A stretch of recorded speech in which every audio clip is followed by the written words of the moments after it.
दोस्तों, अगर आप म्यूचुअल फंड के थ्रू मार्केट में निवेश करना चाहते हैं और पैसा बनाना चाहते हैं तो आपको ये एक बात समझ लेनी चाहिए। अगर आपको इस एक बात के बारे में पता नहीं है तो मैं आपको गारंटी देता हूं कि आपका नुकसान होना 100% तय है। जो भी पैसा आपके पास है वो सारा चला जाएगा। तो वे कौन सी इंपॉर्टेंट बात है जो आपको पता होनी चाहिए? दोस्तों, ये बात जो है ये इकोनॉमी से रिलेटेड है। जो इकोनॉमी होती है उसमें चार बहुत ज्यादा इंपॉर्टेंट स्टेजेस होती हैं। सबसे पहली होती है राइट साइजिंग, दूसरी होती है स्लो डाउन, तीसरी होती है रिसेशन और चौथी होती है डिप्रेशन।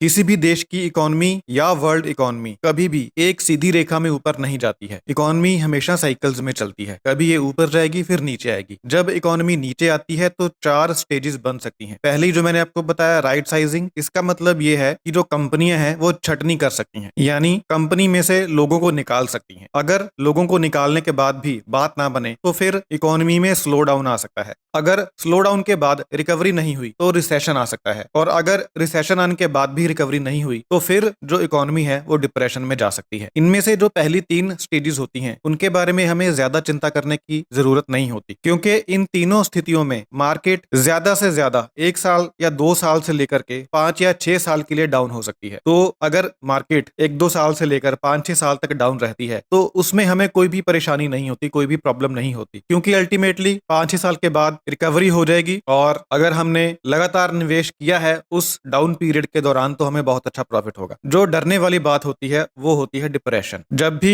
कोई इकोनॉमी डिप्रेशन में जाती है तो वो 25-30 साल के लिए मार्केट को डाउन कर देती है। ये सबसे खतरनाक स्थिति होती है, डराने वाली स्थिति होती है। और एक बात मैं और बता दूं, कई बार डिप्रेशन वर्ल्ड लेवल पर आता है, मतलब सभी देशों की इकोनॉमी डाउन हो जाती है। लेकिन ऐसा भी हो सकता है कि वर्ल्ड इकोनॉमी तो ऊपर जा रही हो, किसी एक देश की इकोनॉमी डिप्रेशन में चली जाए, ऐसा भी होता है। तो मैं आपको थोड़ी सी हिस्ट्री बता देता हूं ताकि आपको थोड़ा सा और समझ लग जाए। उसके बाद मैं अपने फाइनल पॉइंट के ऊपर आऊंगा। अब से पहले ग्रेट डिप्रेशन कब आया था? 1929 से लेकर 1939 के दौरान आया था, जिसे ग्रेट डिप्रेशन के नाम से जाना जाता है। इसमें जो अमेरिका है उसकी मार्केट 83% डाउन हो गई थी और 25 साल लगे थे उसे अपनी पहले वाली स्थिति में पहुंचने में, यानी 25 साल तक मार्केट डाउन रही थी। कनाडा की मार्केट 70% डाउन हो गई थी और उसे 20 साल लगे थे रिकवर करने में। यूके की मार्केट 50% डाउन हुई थी और उसे 15 साल लगे थे रिकवर करने में। जर्मनी की मार्केट 65% डाउन हुई थी और उसे रिकवर करने में 30 साल लगे थे। फ्रांस की मार्केट 60% डाउन हुई थी और 25 साल लगे थे रिकवर करने में। जापान की मार्केट उस समय 45% डाउन हुई थी, जिसे रिकवर करने में 20 साल लगे थे। तो ये था ग्रेट डिप्रेशन। अब आपको एक और एग्जांपल देता हूं। 1990 में जापान में मंदी आई, जिसे लॉस्ट डिकेड का नाम दिया गया है। 1990 के बाद जो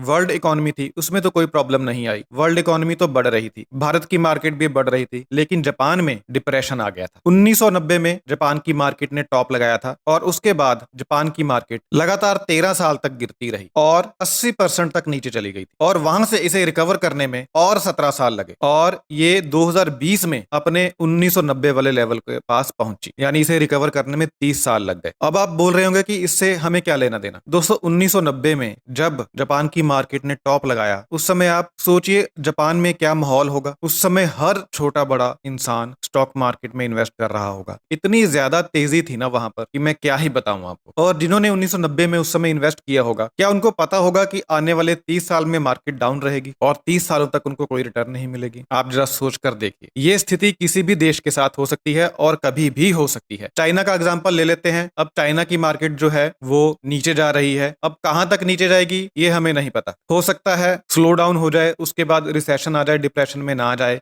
लेकिन अगर चाइनीज मार्केट डिप्रेशन में जाती है तो समझ लीजिए 25-30 साल के लिए मार्केट डाउन हो जाएगी। जो मार्केट डाउन होती है, डिप्रेशन आता है, इसके बहुत सारे रीजंस हो सकते हैं, जियोपॉलिटिकल रीजंस हो सकते हैं। जैसे चाइना के केस में सभी कंपनीज अपनी इन्वेस्टमेंट को निकाल रही हैं। जापान में बहुत ज्यादा ओवर वैल्यूएशन हो गई थी और भी बहुत सारे कारण थे। जब हम छोटे थे तो मेड इन जापान ही होता था, लेकिन अब कोई जापान को पूछता नहीं है। अब मेड इन चाइना होने लग गया।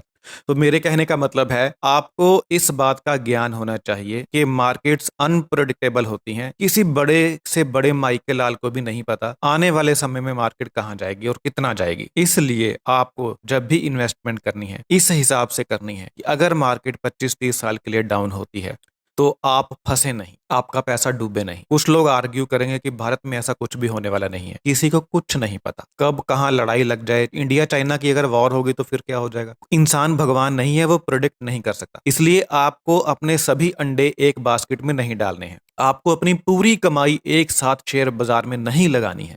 आपको सिर्फ उतना पैसा शेयर बाजार में लगाना है जितना पैसा आपका डूब भी जाए तो आपको कोई फर्क ना पड़े। जो पैसा आपको निकालने की जरूरत नहीं है वो पैसा ही आप शेयर बाजार में लगाएंगे। एग्जाम्पल के लिए अगर आप एसआईपी के थ्रू इन्वेस्ट कर रहे हैं तो घर का खर्चा चलाने के बाद जो आपके पास स्पेयर मनी बचती है, एक्स्ट्रा कैश आपके पास जो बचता है, उसका आप मैक्सिमम 30%, इससे ज्यादा ना लगाएं, ये मेरी सलाह है आपको। मान लीजिए सारा खर्चा करके आपके पास 10,000 रुपया बचता है तो आप सिर्फ मैक्सिमम 3,000 रुपया लगाइए एसआईपी में और 7,000 रुपया आप बैंक में सेव कीजिए। इस 7,000 में से 4,000 रुपया आप एफडी में डालिए या एफडी की बजाय आप गोल्ड ईटीएफ ले सकते हैं, क्योंकि जो एफडी होती है वो इन्फ्लेशन को बीट नहीं करती है लेकिन गोल्ड इन्फ्लेशन को बीट कर देता है। तो अपनी चॉइस के हिसाब से 4,000 रुपया या तो गोल्ड ईटीएफ में या फिर एफडी में और बाकी का 3,000 जो है वो अपने सेविंग अकाउंट में। इस तरह से आप प्लान करें। इस तरह से क्या होगा कि अगर बाई चांस मार्केट्स लंबे समय के लिए डाउन भी होती हैं तो आपको कोई फर्क नहीं पड़ेगा, आपको अपना पैसा निकालना नहीं पड़ेगा। 7,000 जो आपके पास है उससे आपका गुजारा भत्ता चलता रहेगा, आपको नुकसान नहीं होगा। और डाउन पीरियड के दौरान अगर आप एसआईपी को जारी रखेंगे तो आपको फ्यूचर में बहुत फायदा होने वाला है। अगर आप इन्वेस्ट करने से पहले सिर्फ ये सोच रहे हैं कि मार्केट ऊपर ही आएगी, निफ्टी हमेशा ऊपर ही जाता है, ये आप गलत फहमी में जी रहे हैं। आज नहीं तो कल, अभी नहीं तो 10 साल बाद, 20 साल बाद, 30 साल बाद, कभी भी ऐसी कोई